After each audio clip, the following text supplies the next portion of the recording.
जीवन में जरूर उतारना। जैसे हो वैसे ही जीवन जीना।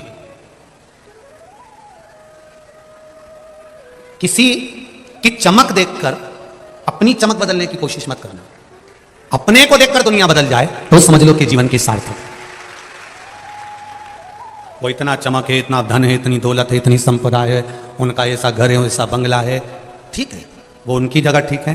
ये तो जो ललाट में बाबा ने दिया है वो हमको मिल रहा है। जो दिया मेरे भोलेनाथ ने वो कम नहीं दिया।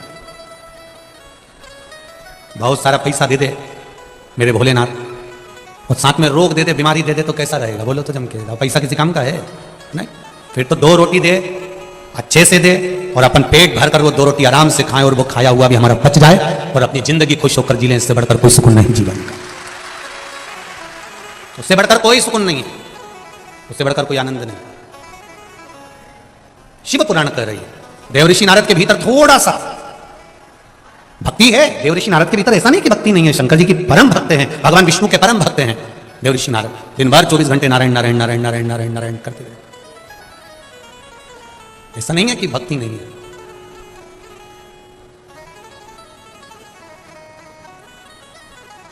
देवऋषि नारद के भीतर भक्ति तो है, भगवान विष्णु की भक्ति है, पर देवऋषि नारद को यह ज्ञात नहीं है कि भक्ति करो मना नहीं है, पर किसी को नीचा दिखाने का प्रयास मत करो। भजन करने की मना नहीं है, पर किसी को नीचा दिखाकर अगर भजन कर रहे हो तो उसका कोई मतलब नहीं।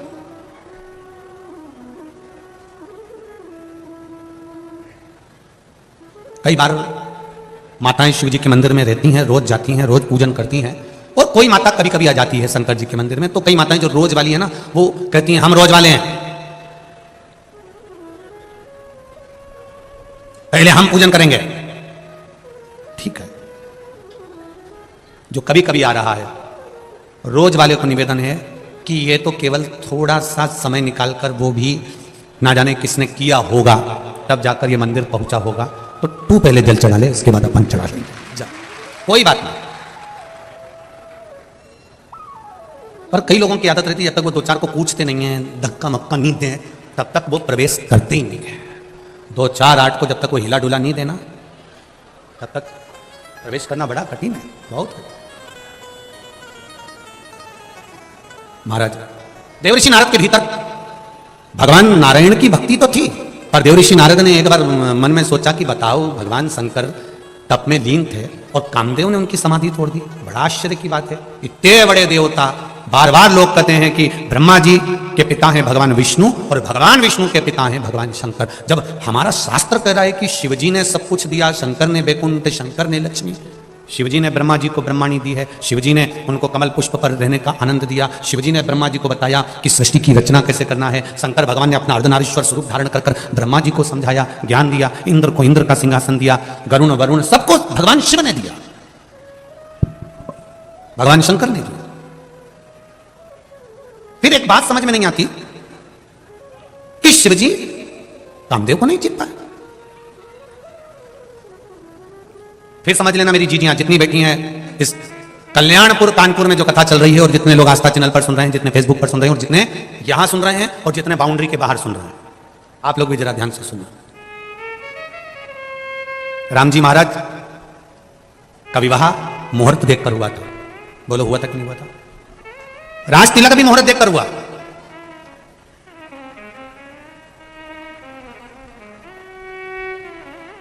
सती मैया का विवाह भगवान शंकर के साथ हुआ, पर सती मैया जलकर भस्म होती हैं, राम जी को वन जाना पड़ता है, राज सिंहासन छोड़कर सीता जी को भी वन वन डोलना पड़ता है। तो किसी ने एक प्रश्न किया कि ये क्यों हुआ, आखिर कारण क्या है, किस कारण से? स्वयं भरत जी ने भी पूछ लिया था पूज्य गुरुदेव विश्वामित्र जी से, गुरुदेव वशिष्ठ बाबा से, अपने गुरुजनों से, और यही नहीं, जनकपुरी में भी जनक जी महाराज ने भी अपने गुरु जी से पूछ लिया था कि यह बताओ कि मेरी बेटी के भाग्य में सब क्यों है, कारण क्या? कहा सुना हूं भरत भावी प्रबल, ये जो भाग्य में जो लिखा है, चाहे तुम देवता बनकर भी जन्म लोगे तो तुमको भोगना तो पड़ेगा।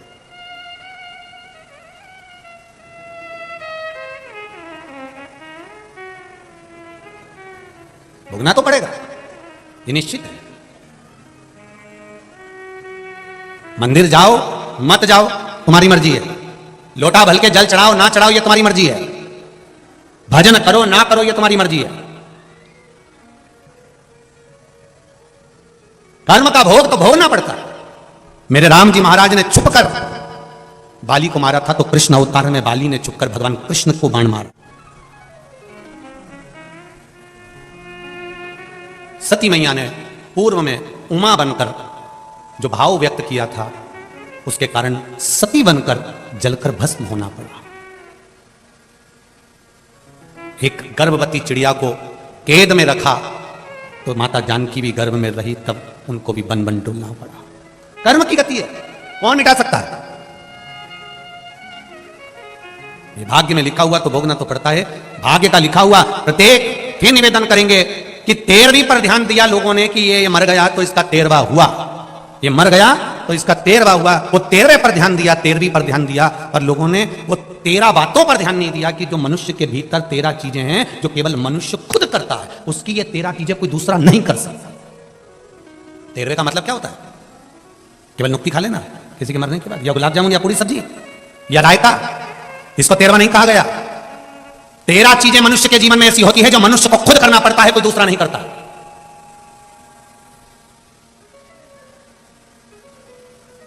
इसलिए मरने के बाद 13वें का महत्व आता है, इसलिए मरने के बाद 12वें का महत्व आता है। क्यों? वो 13 चीजें हमारा सनातन धर्म कहता है। पहला भोजन मनुष्य को खुद करना पड़ता है, दूसरा खा के बैठ जाएगा और तू उसका हाथ पकड़ ले तो तेरे शरीर में नहीं आएगा। बोलो री जी सही है? अगर ऐसा होता तो आज शादी में सबसे ज्यादा बचत होती। पति तुम्हारा समोसा खाता, तुम सिर पे पल्लू लेके उसको टच करके घूमती। एक प्लेट का भोजन बच गया कि नहीं बच गया? सवेरे पत्नी चाय पीती, पति उसको टच कर लेता, पी ले तू पी ले, मैं तुझे टच करा। बचता कि नहीं बचता? सनातन धर्म में 13वें के महत्व को समझो कि किसी के मरने के बाद 13वां क्यों होता है, किसी के मरने के बाद 12वां क्यों होता है। उस 13वां के 13 चीजें हमारे सनातन धर्म ने दी है कि ये 13 मनुष्य खुद करे तो फायदा है, दूसरा नहीं कर सकता। पहले नंबर पर भोजन स्वयं को करना पड़ता है, दूसरे नंबर पर प्यास पानी खुद को पीना पड़ता है। पड़ोसी पानी पिएगा तो तुमको तृप्ति नहीं मिलेगी। तीसरे नंबर पर है खांसी। अब तुम्हें खांसी आ रही है, तुम पड़ोसन से तू खांस ले, खांस, पड़ोसन खांस लेगी तो तेरी खांसी ठीक हो जाएगी? नहीं, खांसना भी खुद को पड़ता है। छींकना, जैसे छींका इतने में तुम्हारे पति से छींका, छींकेगा, छींकना भी स्वयं पड़ता है। नींद,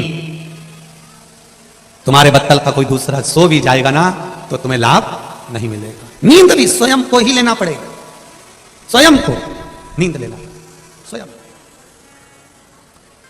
5वें नंबर पर, 6ठे नंबर पर आती है फिर उबासी, जो आप मुंह खोलकर उबासी लेते हो, ये भी कोई दूसरा नहीं ले सकता, ये अपने को खुद की लेना पड़ेगा। फिर आया दुख। तुम्हारा लिखा है बहू डॉक्टर के पास ले जाएगी, दवाई दे देगी, दलिया बना देगी, थूली बना देगी, 1 गिलास दूध दे देगी, और दुख तो तुमको झेलना पड़ेगा। दांत में तकलीफ हुई तो बहू से कह दो तू झेल ले, वो दलिया खा लेगी, दूध भी पी जाएगी 1 गिलास भर के, पर तकलीफ तो खुद को झेलना, कोई दूसरा नहीं झेले। सुख ये भी हम स्वयं झेल सकते हैं, कोई दूसरा नहीं। रोना हमारे बत्तल का दूसरा नहीं रोएगा, तुम्हें देखकर भले रो लेगा, पर रोना भी हमारा खुद का है, हंसना भी हमारा खुद का। 11वें नंबर पर है नित्य क्रिया, प्रातः के समय की, वह भी हमारी खुद की, कोई दूसरा नहीं कर सकता। फिर है पीड़ा सहन करना, अपनी पीड़ा को अपन स्वयं सह सकते हैं, कोई दूसरा नहीं सह सकता। आप कह दो, आप किसी को बोल सकते हो मुझे ये पीड़ा हो रही है, आप किसी को कह सकते हो मुझे ये दुख है, मुझे ये तकलीफ है, मुझे ये कष्ट है, पर पीड़ा सहना आपको ही पड़ेगी, कोई दूसरा नहीं सह सकता। फिर 13वें नंबर पर आया है भजन।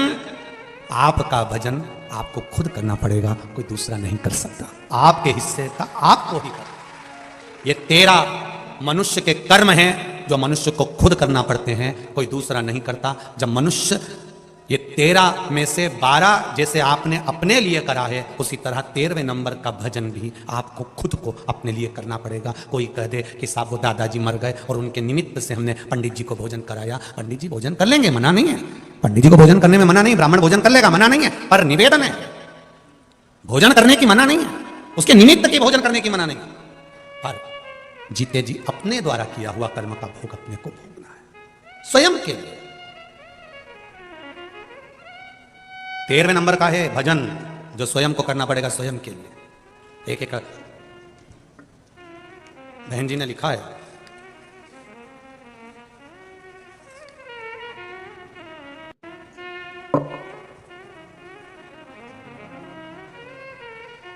शंभु शरणे पड़ी मांगू घड़ी रे घड़ी दुख काटो, दया करीने दर्शन आपो। शरण पड़ी मांगू घड़ी ने घड़ी दुख काटो, दया करीने दर्शन आपो। पत्र में लिखा है, मेरा नाम निहारिका अग्निहोत्री है और मैं लखनऊ की रहने वाली हूँ। निहारिका जी आप ही, दोनों हाथ हिला दो एक बार। श्री शिवाय नमस्तुभ्यम, दोनों हाथ ऊपर करके हिला दो एक बार। हर हर, ऐसे हिलाओ, ऐसे हर हर महादेव। मेरा नाम निहारिका अग्निहोत्री है और मैं लखनऊ की रहने वाली हूँ। गुरुजी, मेरी माँ कैंसर जैसी बीमारी से पिछले 10 सालों से पीड़ित है, जिसकी वजह से उनको कान की हड्डी गलने लगी है, जिसका कोई डॉक्टर से इलाज करवाया, सबने ऑपरेशन की सलाह दे दी। ऑपरेशन की बात सुनकर हम सब चिंतित हो गए। माता की उम्र 60 वर्ष है और उनका स्वास्थ्य ठीक नहीं रहता। फिर आपके द्वारा बताया गया बेलपत्र वाला उपाय, शिवजी पे जल चढ़ाया हुआ जल मेरी माँ ने पीना प्रारंभ किया, जिसका परिणाम यह हुआ कि हम दूसरी बार जब डॉक्टर को दिखाने के लिए हॉस्पिटल पहुंचे तो डॉक्टर ने कह दिया अब इनको ऑपरेशन की जरूरत नहीं है, इनके कैंसर में आराम लगना प्रारंभ हो गया। शिव कृपा। एक बात और कहना चाहती हूँ गुरुजी, ऐसा ही कुछ मेरे साथ हुआ। पिछले 8 साल से नौकरी के लिए बहुत प्रयास कर रही थी, परंतु सफलता प्राप्त नहीं रही। गुरुजी, मेरी भगवान के प्रति इतनी आस्था भी नहीं थी। मेरी माँ आपकी कथा सुनती थी, मैं कभी आपकी कथा पर स्मरण नहीं करती थी और ना मैं कहीं मंदिर जाती थी। उन्होंने ही मुझे कथा सुनने के लिए कहा और मैंने एक बार एकांत में बैठी थी तो मैंने सोचा जरा सियोर वाला महाराज को सुनूं तो सही। आपके द्वारा कही हुई कथा को मैंने सुनना प्रारंभ करा, मुझ पर थोड़ा सा प्रभाव पड़ा और मैं अंदर ही अंदर भोले बाबा से प्रार्थना करने लगी। मंदिर जाने में थोड़ी शर्म सी आती थी, नहीं जाती थी, पर शिव जी को दिल से मानने लगी। कथा सुनकर आस्था जगी और मैंने प्रतिदिन भोले बाबा पर फिर मन करा। पहली बार लोटा उठाया, पानी लेकर शिव जी के मंदिर गई और बाबा से प्रार्थना कर आई। सियोर वाला महाराज कहता है जो मांगो वो मिलता है, 3 महीने में आप देते हो, ऐसा मैंने सुना है। बाबा को कहकर 1 लोटा पानी चढ़ाया। मेरी नौकरी के लिए मैं बहुत सालों से अप्लाई कर रही हूं पर मेरी नौकरी नहीं लगी है। बाबा आप कुछ कृपा करो, मेरी गवर्नमेंट जॉब लगे, इसकी कृपा कर दीजिए। 3 महीने हुए गुरुजी, तीसरे महीने आखिरी लोटा जल में शिव जी को चढ़ा रही थी और बाबा ने मुझे पुलिस विभाग में नौकरी प्रदान कर दी। मैं बाबा को धोख लगाने के लिए आई। ये शिव है, बेटी बहन। श्री शिवाय नमस्तुभ्यम। शंकर की उदारता, शिव की करुणा, यही कहते हैं। आप हृदय से, चित्त से, मन से उसको रिझाओ, उससे कहो। आपकी भक्ति, आपका विश्वास। एक मां, किसी ने पत्र लिखा है, 16 साल के बाद संतान हुई है। कहां बैठी है वो? पत्र ढूंढना पड़ेगा मेरे को, आप हाथ हिला दो।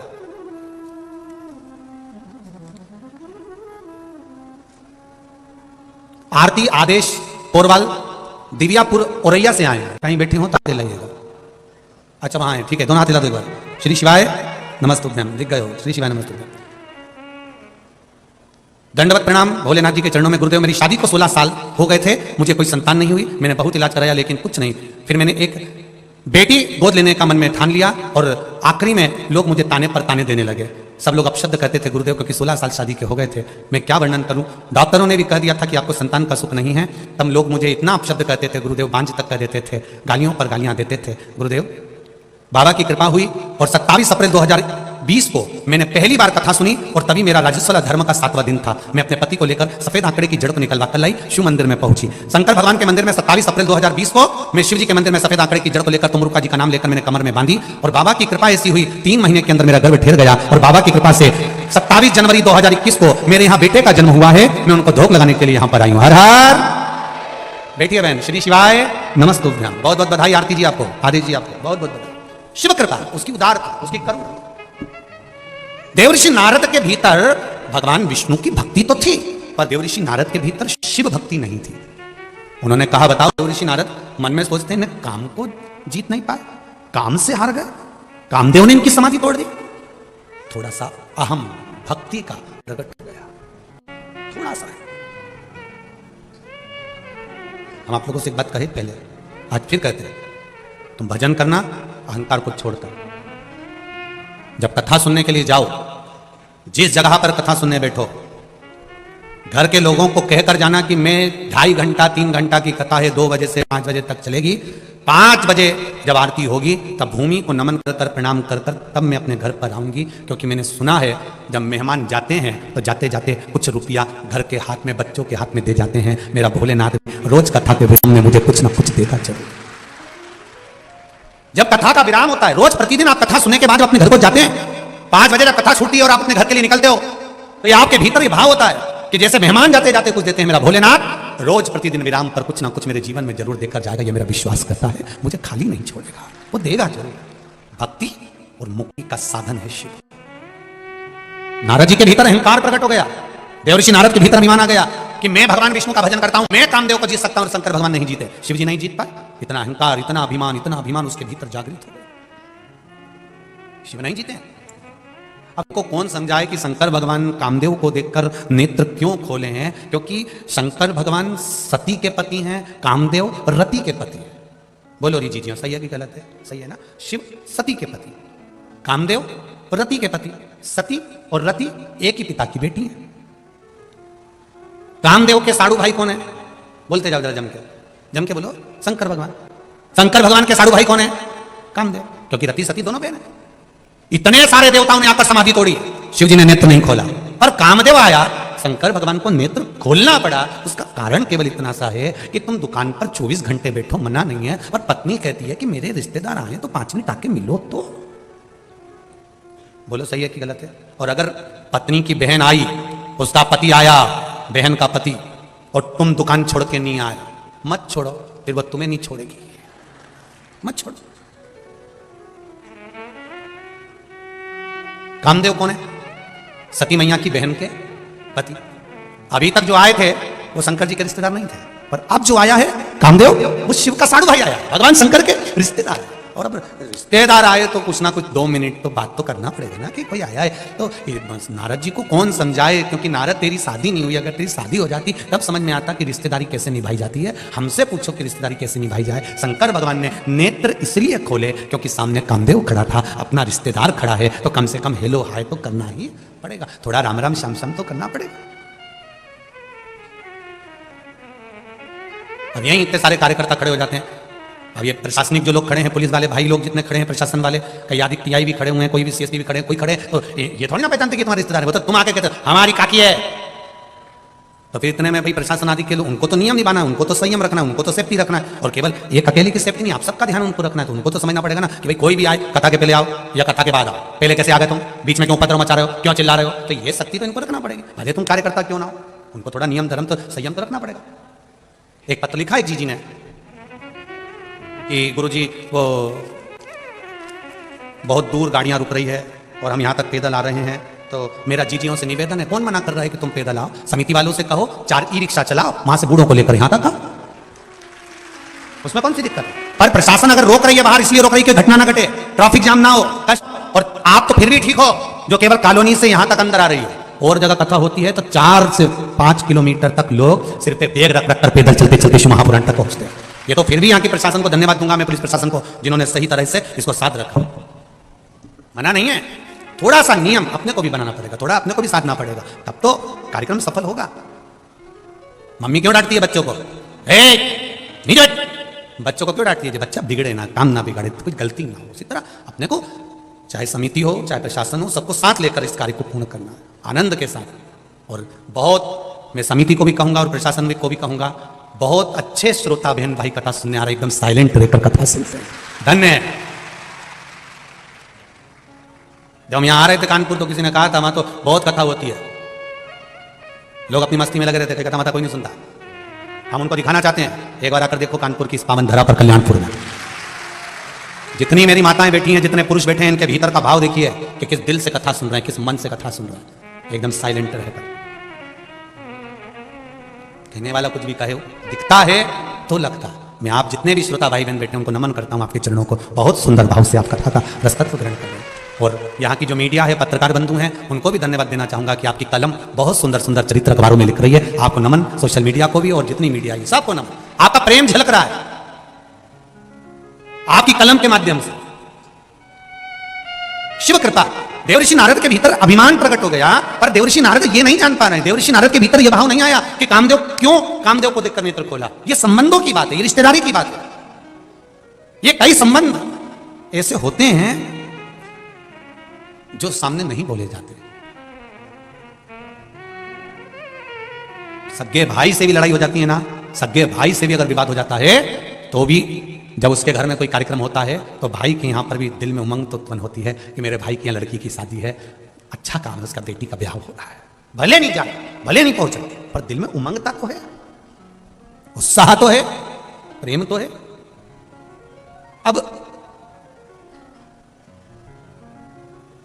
देवऋषि नारद के भीतर अभिमान आ गया तो देवऋषि नारद ने शिव जी को नीचा दिखाने के लिए समाधि लीन हो गए, तप करने लगे। सब ने समाधि को डिगाया, नहीं डिगे। अंत में कामदेव आया, कामदेव भी देवऋषि नारद को नहीं जीत पाए। तब देवऋषि नारद ने कामदेव को जीत लिया, और जीत लिया तब सबसे पहले देवऋषि नारद शंकर भगवान के पास में गए, क्योंकि ये काम को नहीं जीत पाए थे।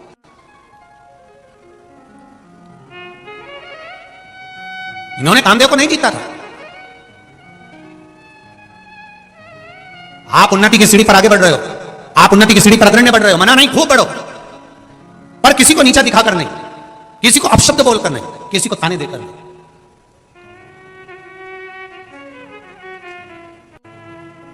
एक शिव भक्त की एक बात आती है जिसका नाम था शिवदास। कर्नाटक में रहता था शिवदास, और जब वो जन्म लिया तो उसके जन्म के बाद में उसके माता पिता चले जाते हैं और वो अकेला रहता है, लकड़ी बेचकर अपना यापन करता है। कर्नाटक का शिव भक्त है शिवदास।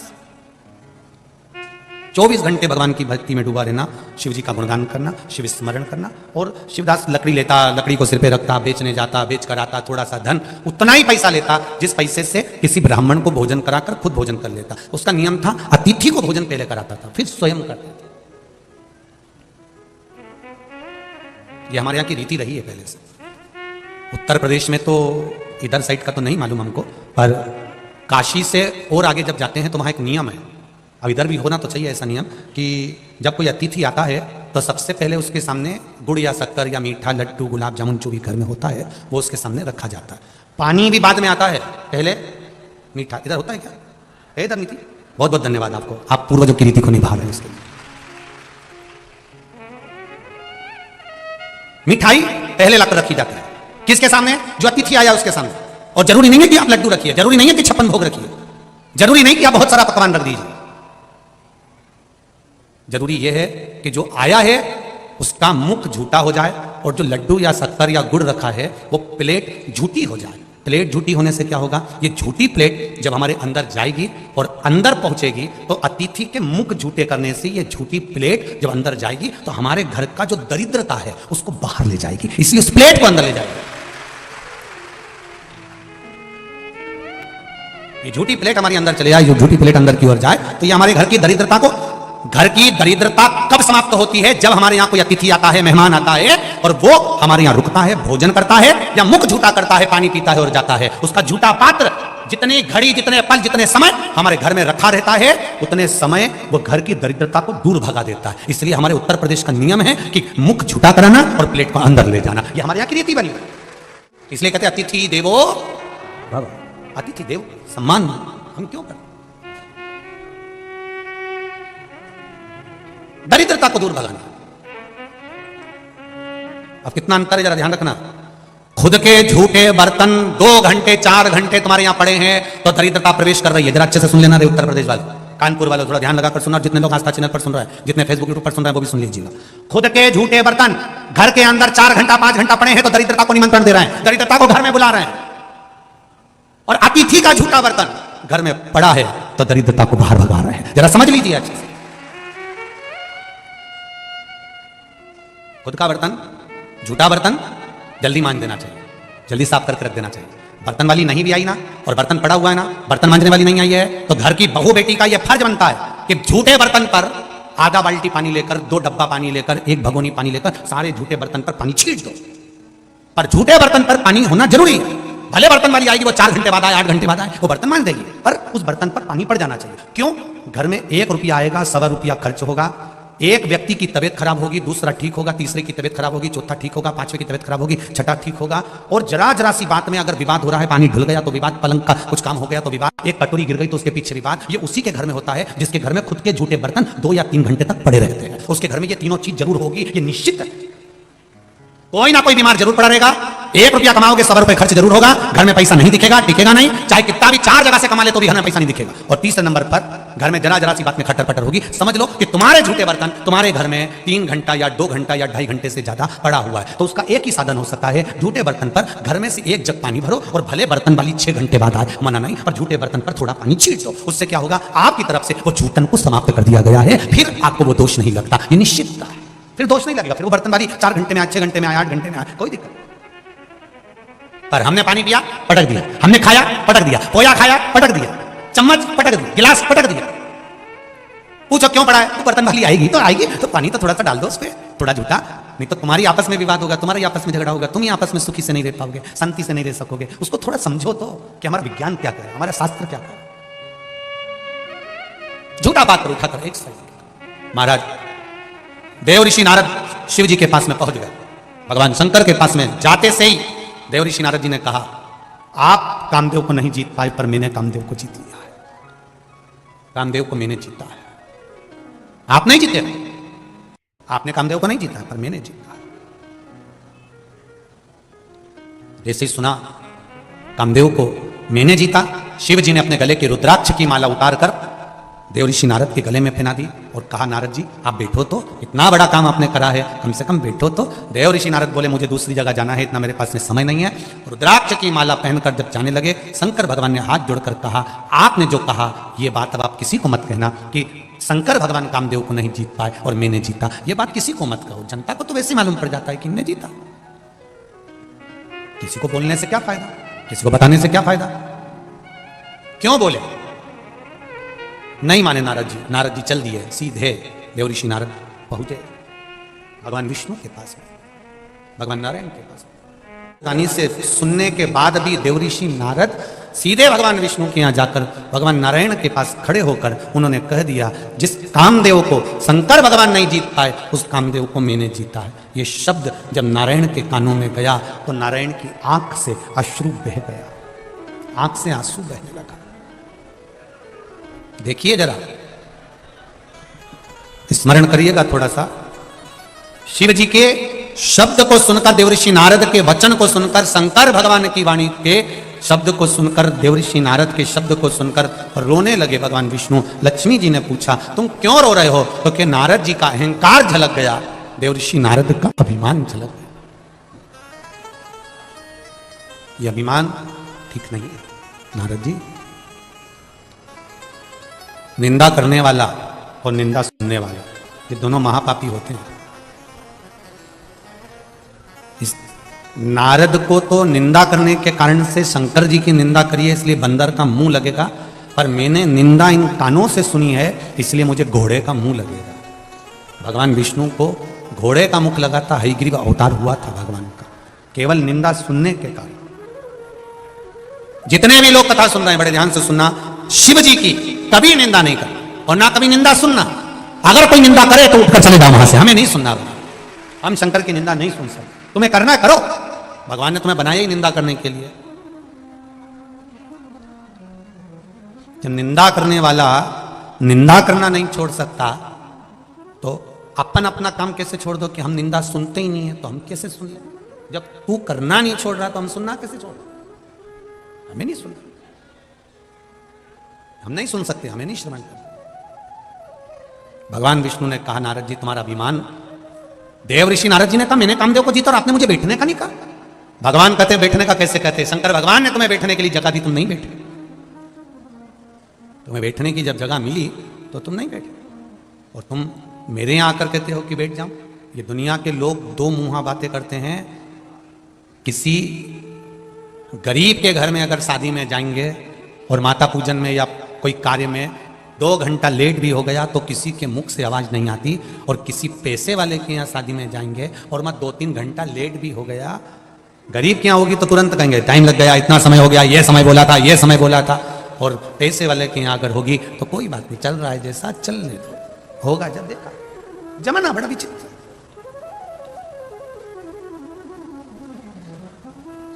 धन के साथी हजारों हैं, जब धन ही नहीं तो, जम के तो बोलो जरा, धन ही नहीं तो सुख के साथी हैं, जब सुख ही नहीं तो बाहरी दुनिया मतलब की दुनिया में किसी का कोई, संसार केवल एक आप हैं तो ठीक है, आप दिख रहे हैं तो ठीक है, नेता नहीं। देव ऋषि नारद तुम्हें भोगना पड़ेगा। देव ऋषि नारद गए, जाकर देव ऋषि नारद ने माया के चक्कर में फंसे, सुंदर कन्या का स्वयंवर में पहुंचे और खुद का मुख बंदर सा बन गया, क्रोध आ गया। भगवान नारायण को श्राप दिया, कोई बात नहीं, पर नारायण से पूछा कि मेरा बंदर का मुख बना तो बना क्यों?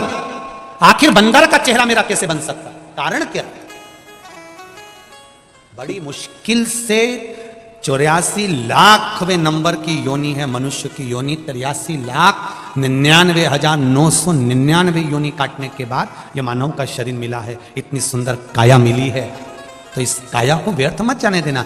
मेरा बंदर का चेहरा कैसे लग गया बताओ? बंदर का चेहरा इसलिए लगा क्योंकि तुमने शिव की निंदा करी है। अब मुझे इस बंदर के चेहरे से मुक्ति कैसे मिलेगी? तो कहा चंद्रभागा नदी के तट पर जाइए और वहां जाकर शिवलिंग का निर्माण कर उसका पूजन करो। पूजन करने का जो फल मिलेगा वो आपको मुक्ति प्रदान कर देगा। और शिवलिंग की पूजन का भाव जागृत हुआ। चंद्रभागा नदी के तट पर जाकर बालू रेत का शिवलिंग बनाया। आप सबसे निवेदन है, कभी किसी पवित्र नदी में स्नान करने के लिए जाओ, किसी पवित्र नदी पर स्नान करने जाओ, दर्शन करने जाओ, तो निवेदन है वहां की रेत का, वहां की मिट्टी का, वहां की बालू का शिवलिंग का निर्माण कर कुछ नहीं तो वही नदी का जल 3 बार 5 बार चढ़ाकर ओम नमः शिवाय या नमः शिवाय या श्री शिवाय नमस्तुभ्यं कहकर, नहीं है कुछ भी तो भी भगवान को जल चढ़ाकर विसर्जन कर दीजिए। शिव उसको स्वीकार कर लेगा, मेरा वो घरदानी स्वीकार कर लेगा। किसी पवित्र नदी पर जाए, वहां जाकर एक बात और अच्छे से सुन लीजिए। आपको लग रहा है कि शरीर में बड़ा रोग होने वाला है, आपको लग रहा है कि मेरा शरीर में डॉक्टर कोई रोग कोई बीमारी बड़ी ना बता दे, तो निवेदन है महीने में एक बार धतूरा, धतूरा देखा है सब लोगों ने? जो धतूरा होता है जिसमें कांटे कांटे होते हैं, उस धतूरे को हल्दी में भिगोकर शिव जी को महीने में कम से कम एक बार चढ़ा दिया करो। कोई शरीर में जिंदगी में कभी बड़ी बीमारी तुम्हारे सामने नहीं आएगी, शिव उसको संभालेगा। धतूरा भगवान शंकर को चढ़ाने से रोग की समाप्ति होती है, रोग समाप्त होता। एक पत्र आया है, उस पत्र में किसी का लीवर पूरा डैमेज हो गया, पूरा लीवर उसका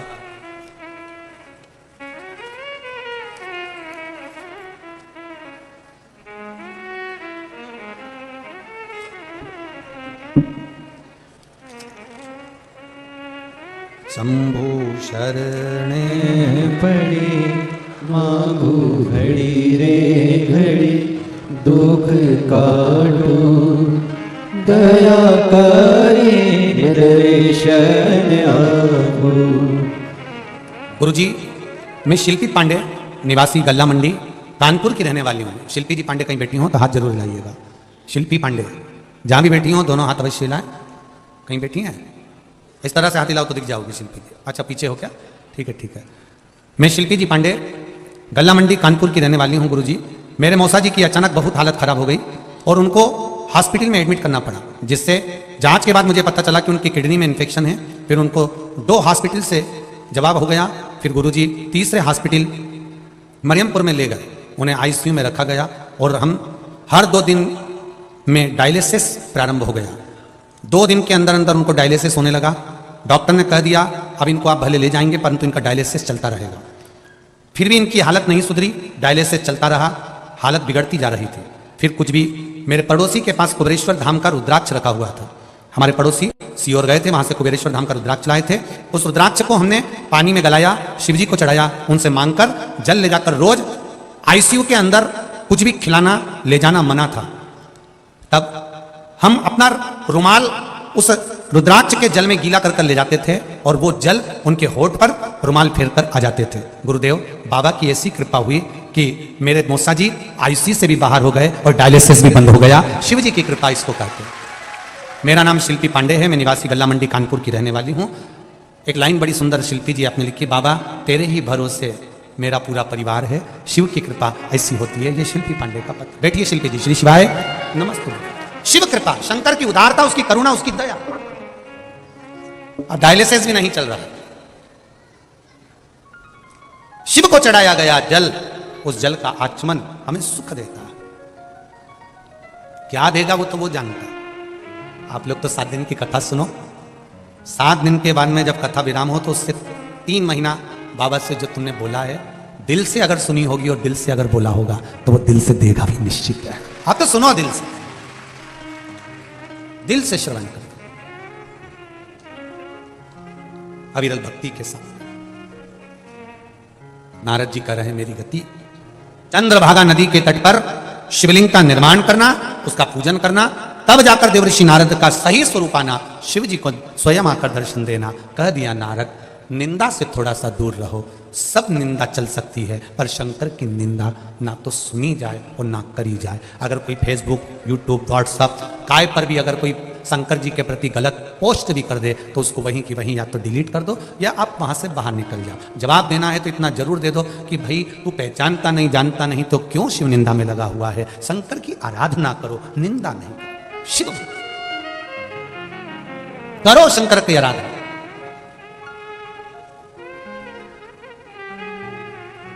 शिव आराधना में जो ये जितने पत्र हैं, कल के भी पत्र बहुत रखे हुए हैं, ये जितने पत्र हैं आपके ही व्यासपीठ पर रहते हैं, यहीं रहते हैं, इनमें नंबर भी लिखे होते हैं। आप जाकर पता कर सकते हो कि शिव ने इनको कितनी कृपा करी होगी, कितनी दया करी होगी, कितनी करुणा करी होगी।